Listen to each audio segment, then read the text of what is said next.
नमः ॐ विष्णुपदाय कृष्णपृष्ठाय भूतले श्रीमते भक्तिवेदान्त स्वामिन् इति नामिने। नमस्ते सरस्वती देवे गौरवाणी प्रचारिणे निर्विशेष शून्यवादी पाश्चात्य देश तारिणी। जय श्री कृष्ण चैतन्य प्रभु नित्यानंदा श्री अद्वैत गदाधर श्रीवासादि गौर भक्त वृंदा। हरे कृष्णा कृष्ण कृष्ण हरे हरे, हरे राम राम राम हरे हरे। हरे कृष्णा कृष्ण कृष्ण हरे हरे, हरे राम राम राम हरे हरे। हरे कृष्णा कृष्ण कृष्ण हरे हरे, हरे राम राम राम हरे हरे। भक्ति वेदांत स्वामी ठाकुर शिल प्रभुपाद की विजय। जय श्रील प्रभुपाद। जय श्री राम। आज हम बात करेंगे भगवत गीता 2.69 चैप्टर 2 श्लोक 69 पर। और ये श्लोक इस प्रकार से है, या निशा सर्वभूतानां तस्याम जागर्ति संयमी, यस्याम जागृति भूतानि सा निशा पश्यतो मुनेः। What is night for all beings is the time of awakening for the self-control, and the time of awakening for all beings is night for the introspective sage। अर्थात जो सब जीवों के लिए रात्रि है वह आत्म संयमी के जागने का समय है, और जो समस्त जीवों के जागने का समय है वह आत्म निरीक्षक मुनि के लिए रात्रि है। ठीक है, अब देखिए इसके परपट में श्रील प्रभुपाद क्या बता रहे हैं। There are two classes of intelligent men. One is intelligent in material activities for sense gratification, and the other is introspective and awake to the cultivation of self realization। तो दो प्रकार की बुद्धि यहाँ प्रभुपाद जी बता रहे हैं। एक बुद्धि जो कि आत्म साक्षात्कार के ज्ञान लेने के लिए फिक्स्ड है, फोकस्ड है, और दूसरी सेंस ग्रेटिफिकेशन के लिए। क्या बोलेंगे इसे हम टेक्निकली? जो इंटेलेक्ट सेल्फ ग्रेटिफिकेशन की तरफ है, इंद्रिय तृप्ति की तरफ है, उसको क्या कहते हैं?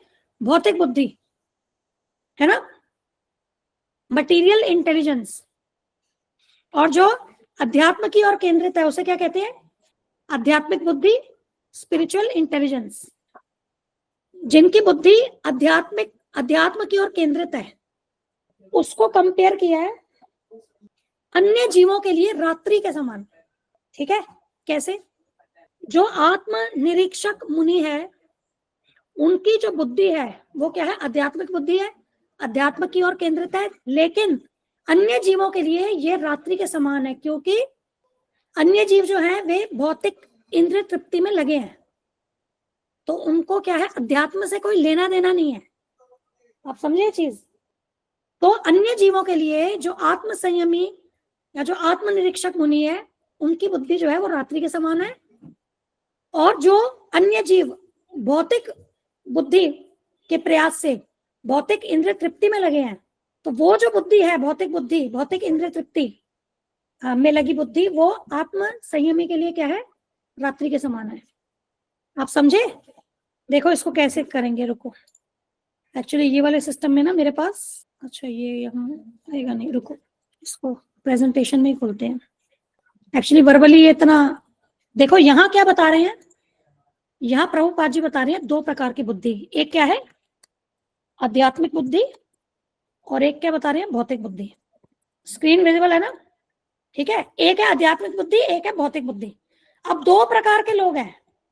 ठीक है, यहाँ पर एक ऐसा करते हैं, उसको ऐसे नहीं करते हैं, रुको टेबल बनाते हैं, ये टेबल से ज्यादा क्लैरिटी हो जाएगी। ठीक है, एक क्या है? आध्यात्मिक बुद्धि, और दूसरी क्या है? भौतिक बुद्धि। भौतिक बुद्धि कहाँ लगी है? इंद्रिय तृप्ति में लगी है ना? भौतिक बुद्धि लगी है इंद्रिय तृप्ति में, और आध्यात्मिक बुद्धि कहाँ लगी है? आत्म साक्षात्कार में, आत्मा में, आत्म साक्षात्कार में। ठीक है, ये वाले लोग कौन है जो भौतिक बुद्धि यूज करके इंद्रिय तृप्ति कर रहे हैं? वो कौन है? भौतिकवादी, है ना। और यहाँ ये हो गए अध्यात्मवादी, स्पिरिचुअलिस्ट। इस श्लोक में आध्यात्मिक बुद्धि को कंपेयर किया किससे? रात्रि से। इसको इंग्लिश में कहते हैं मेटाफर। मेटाफर जानते हो क्या होता है इंग्लिश में? मेटाफर अ वर्ड और फ्रेज, देखो हिंदी में पढ़ते हैं इसको, एक वस्तु की दूसरे से पूरी समानता दिखाने के लिए किसी शब्द का कल्पनाशील प्रयोग, रूपक। अब देखो आध्यात्मिक बुद्धि क्या है? इसको रात्रि से कंपेयर किया है। रात्रि किन के लिए? फॉर मटेरियलिस्ट्स, फॉर भौतिकवादी।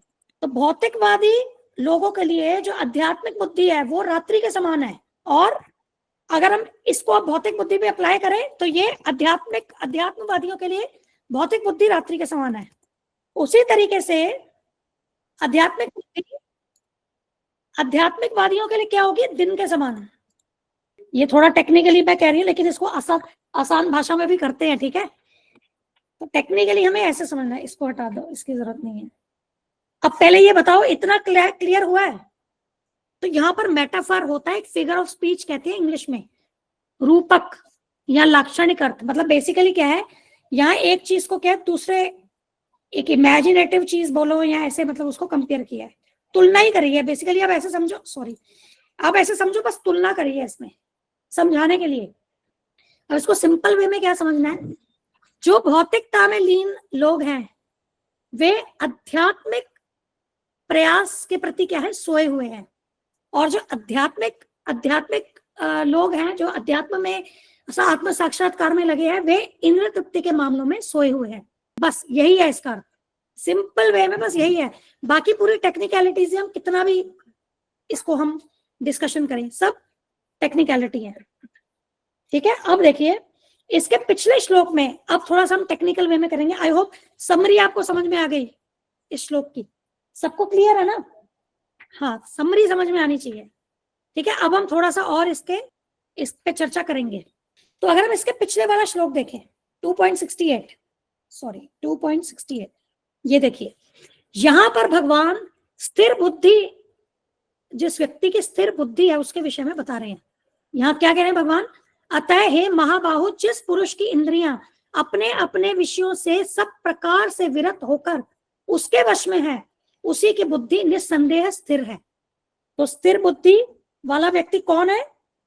जो अपनी इंद्रियों को स्वयं न भोग कर भगवान श्री कृष्ण की सेवा में लगाता है ना। तो ऐसा व्यक्ति क्या है? स्थिर बुद्धि है, ठीक है।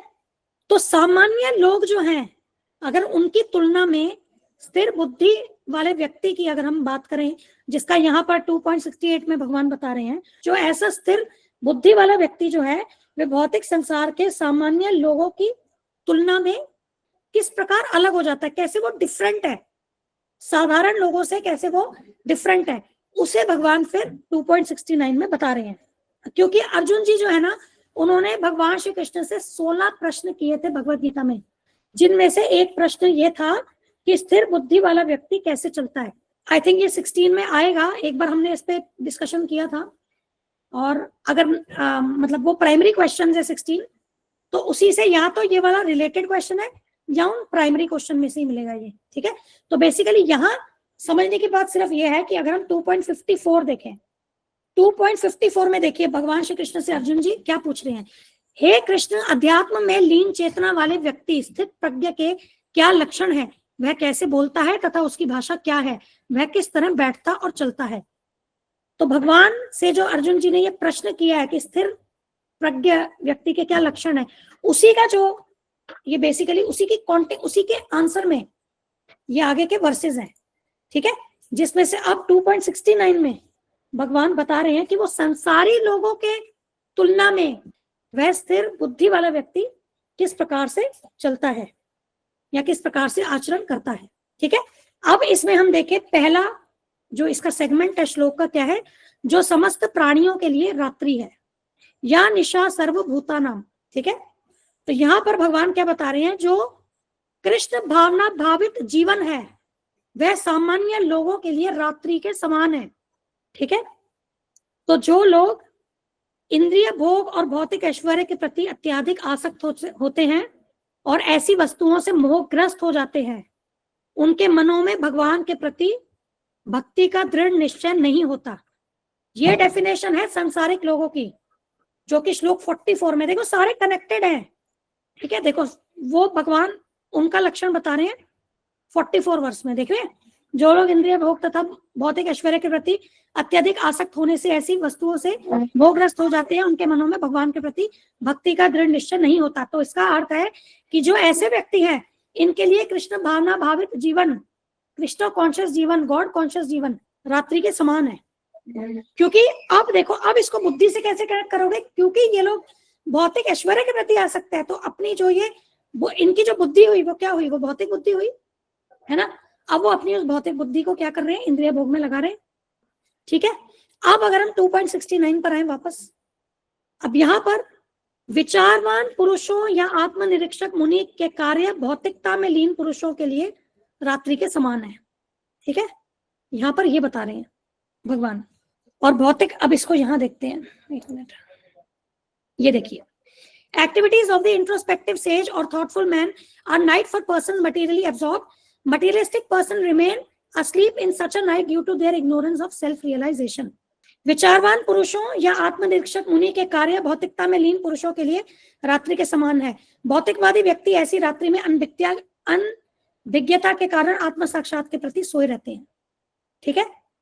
तो जो आत्म साक्षात्कार में जो लीन व्यक्ति हैं, उनके लिए जो दिन है वो भौतिकतावादियों के लिए रात्रि है, और जो भौतिकतावादियों के लिए दिन है वह अध्यात्मवादियों के लिए क्या है, रात्रि है, ठीक है। आत्मनिरीक्षक मुनि भौतिकवादी पुरुषों की रात्रि में जगे रहते हैं। मुनि को आध्यात्मिक अनुशीलन की क्रमिक उन्नति में दिव्य आनंद का अनुभव होता है, किंतु भौतिकवादी कार्यों में लगा व्यक्ति आत्म साक्षात्कार के प्रति सोया रहकर अनेक प्रकार के इंद्रिय सुखों का स्वप्न देखता है और उसी सुप्त अवस्था में कभी सुख तो कभी दुख का अनुभव करता है। आत्मनिरीक्षक मुनि भौतिक सुख तथा दुख के प्रति अन्यमनस्क रहता है, वह भौतिक घातों से अविचलित रहकर आत्म साक्षात्कार के कार्यों में लगा रहता है।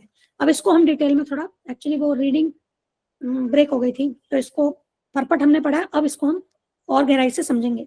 प्रभुपाद जी इस श्लोक पर लेक्चर में कहते हैं 1966 में, श्रील प्रभुपाद जी न्यूयॉर्क में इस श्लोक पर लेक्चर जब देते हैं तो उसमें वे कहते हैं कि मान लीजिए कोई व्यक्ति समस्त प्रकार के भौतिक भोगों को त्याग करके अब भगवान श्री कृष्ण की दिव्य आध्यात्मिक सेवा में लगा हुआ है, तो भौतिकवादी लोग उसको देख करके कहते हैं कि यह कैसा बेकार व्यक्ति है, इसने सभी प्रकार के भौतिक भोगों को त्याग दिया है, ठीक है। तो इसका मतलब यहाँ भगवान क्या बता रहे हैं कि जो भौतिकवादी व्यक्ति है उनके लिए कृष्ण भावना भावित जीवन जो है वह रात्रि के अंधकार के समान ही प्रतीत होता है। क्योंकि देखो अंधकार क्या है, आपको जो चीज चाहिए, आपको वो चीज जब नहीं मिल रही तो आपको लगेगा ना ये तो अंधकार है, ये मेरे क्या मतलब का है।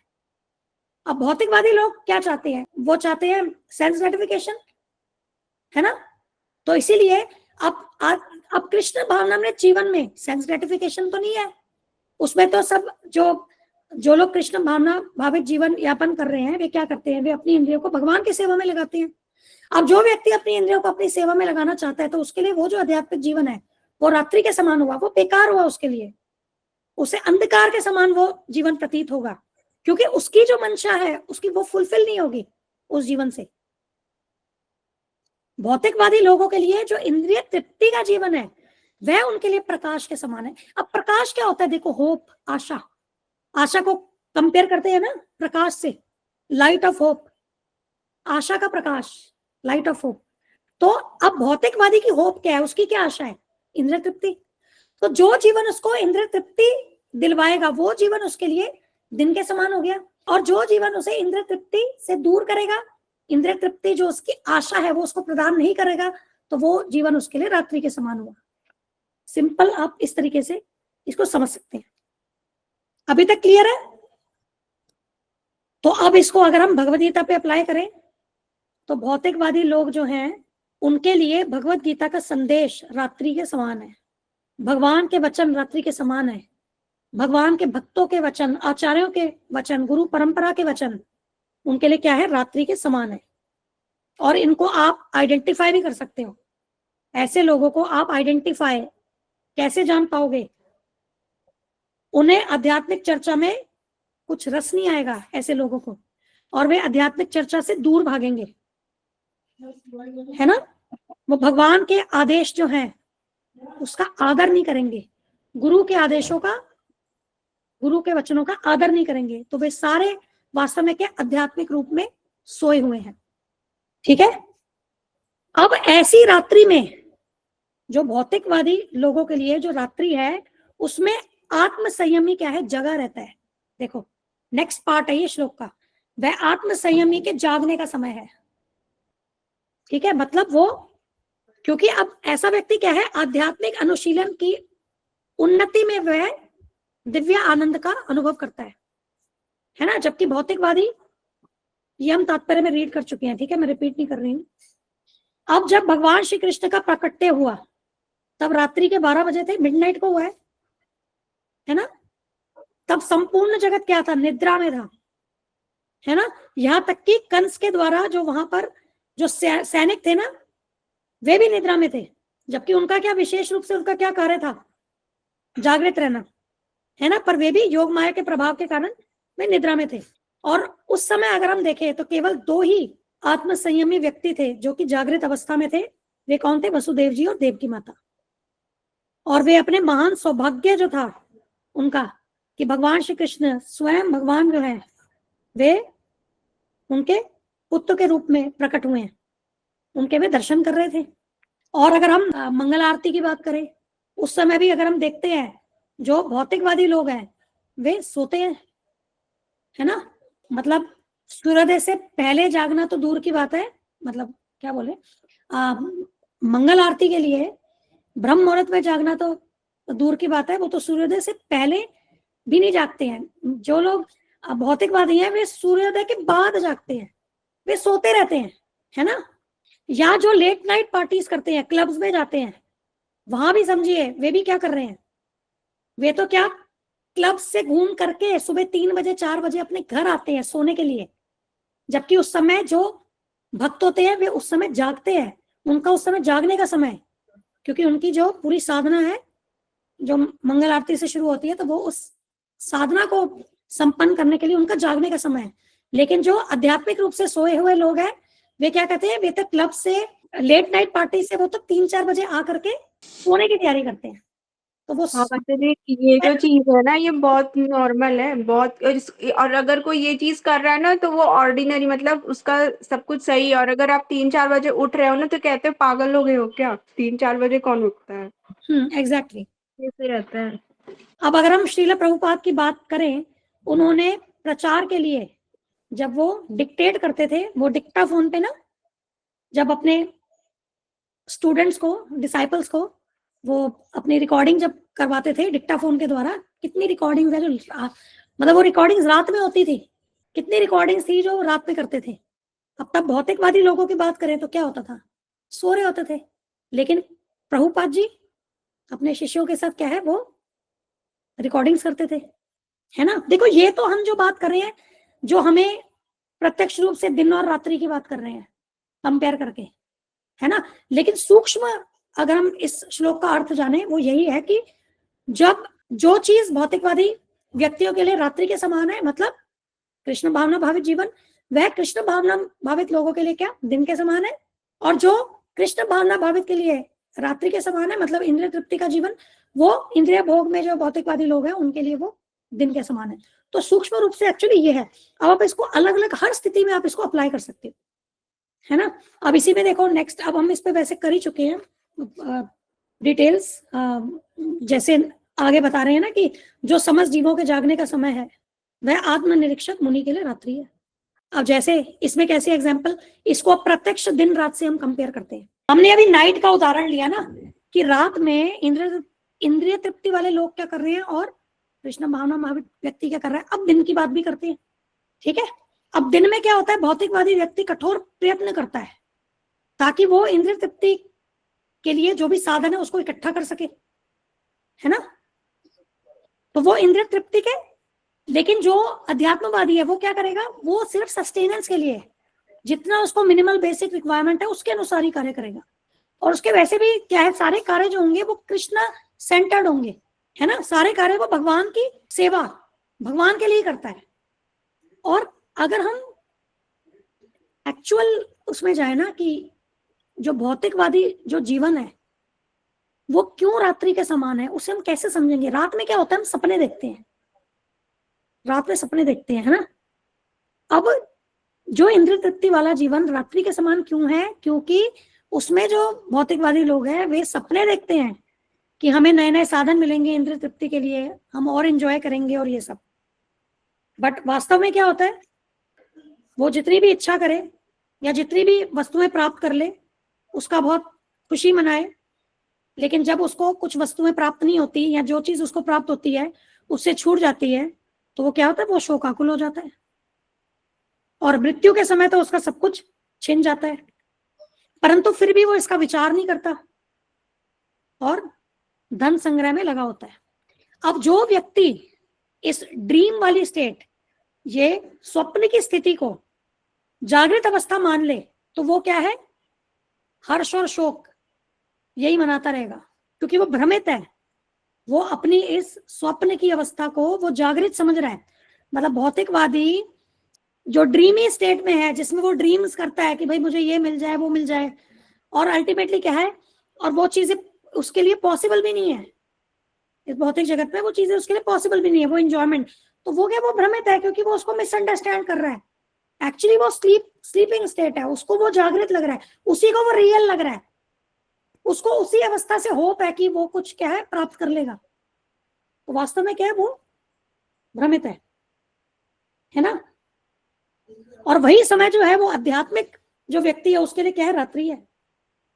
ये लास्ट श्लोक का ये सा निशा पश्यतो मुनेः, क्योंकि उसको इंद्रिय तृप्ति में कोई रुचि नहीं है।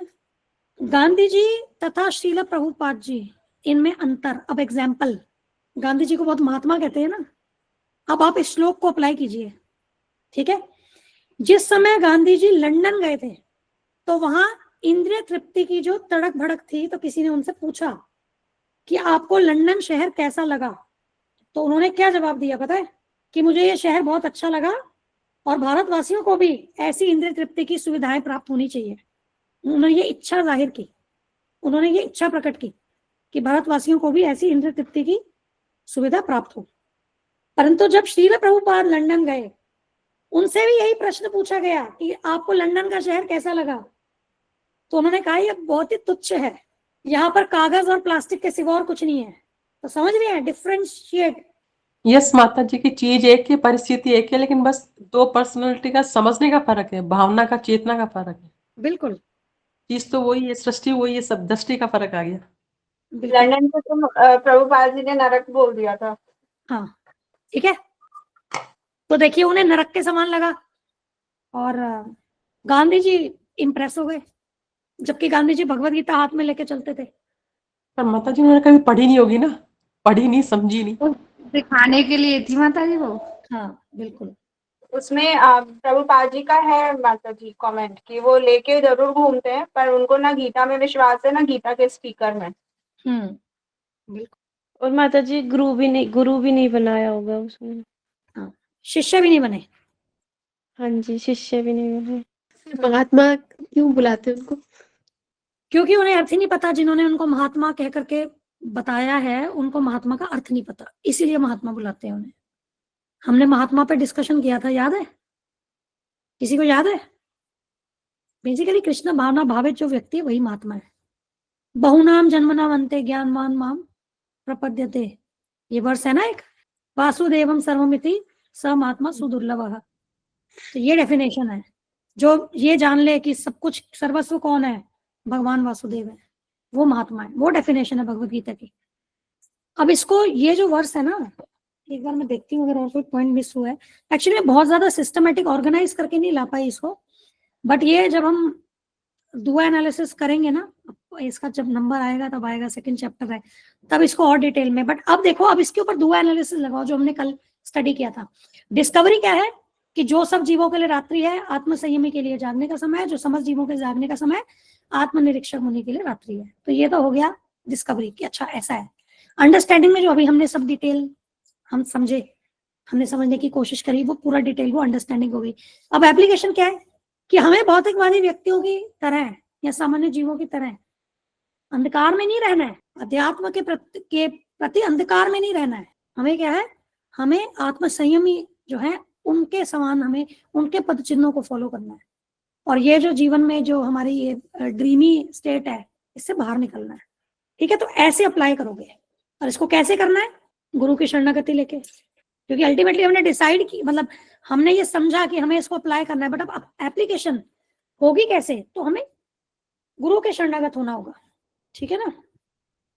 एक और स्टेटमेंट इसमें एक समझे कि जो भौतिकवादी तो इंद्रिय तृप्ति के लिए प्रयास कर रहा है, लेकिन जो अध्यात्मवादी है या जो भक्त हैं या कृष्ण भावना भावित जो हैं, वे जो संसाधन एक बेसिक रिक्वायरमेंट के लिए होते हैं ना, बस उतना ही वो स्वीकार करता है।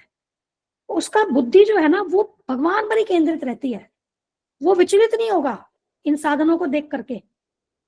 तो ये बहुत इंपॉर्टेंट है, क्योंकि देखो ये भौतिक साधन यहाँ पर अवेलेबल है, और एक बेसिक भौतिक साधन तो सबको प्रयोग भी करने पड़ेंगे, है ना, बेसिक सस्टेनेंस के लिए। लेकिन उसमें जाकर के क्या वो आसक्त नहीं हो जाता, उसकी बुद्धि स्थिर रहती है, वो भगवान पर ही केंद्रित रहती है, भगवान की सेवा में केंद्रित रहती है। माता जी, स्थित प्रज्ञ प्रैक्टिस मैंने ये बार बार प्रैक्टिस करने से ही होता है ना? हाँ बिल्कुल, मतलब स्थित प्रज्ञ क्या है? जिसने अपनी बुद्धि को भगवान की सेवा में अपना स्थित कर दिया है। अब वो कैसे होगा? हाँ। वो कैसे होगा? वो अभ्यास से, प्रैक्टिस, है ना। अभी क्या देखो, जब हमारी भौतिक बुद्धि होती है ना, तो मन हमारी भौतिक बुद्धि को कंट्रोल कर लेता है। एक्चुअली यहाँ पर लेवल्स क्या होते हैं? टॉप पे तो सोल होती है, ठीक है, फिर इंटेलिजेंस, माइंड, यहाँ पर होगी सेंसेस, है ना, ये होता है। तो कायदे से मतलब एक्चुअली क्या होना चाहिए? इंटेलिजेंस जो है वो मन से ज्यादा सूक्ष्म है, ज्यादा स्ट्रॉन्ग है, तो इंटेलिजेंस को, मन को कंट्रोल करना चाहिए।